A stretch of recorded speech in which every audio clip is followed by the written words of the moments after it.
I set out today to do the relatively simple task of rebuild the prop shaft on the red w124. I thought this kind of slack in the center support bearing was in fact caused by the bearing itself being worn out. Unfortunately, that wasn't the case. As you will see shortly, the actual center race is what's spinning on the tail shaft.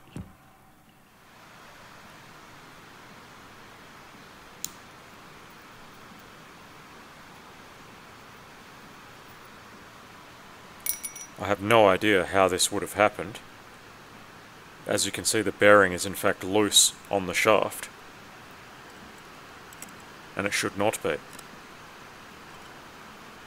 Obviously the rubber support is torn. I'm thinking that possibly it was driven for a long time with a failed transmission mount. This is the original bearing. You can see that it is all scored on the inside race from where it's been spinning. And when you actually hold that and turn it by hand, it's not actually that loose as per the first demonstration.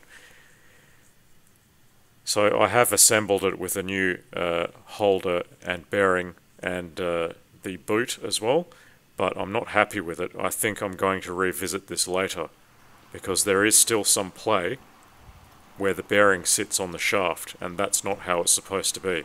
It's supposed to be a very slight interference fit, but I don't know what's happened to this. It somehow has been able to move during the life of this car. If anyone has any ideas, I'd be interested to know.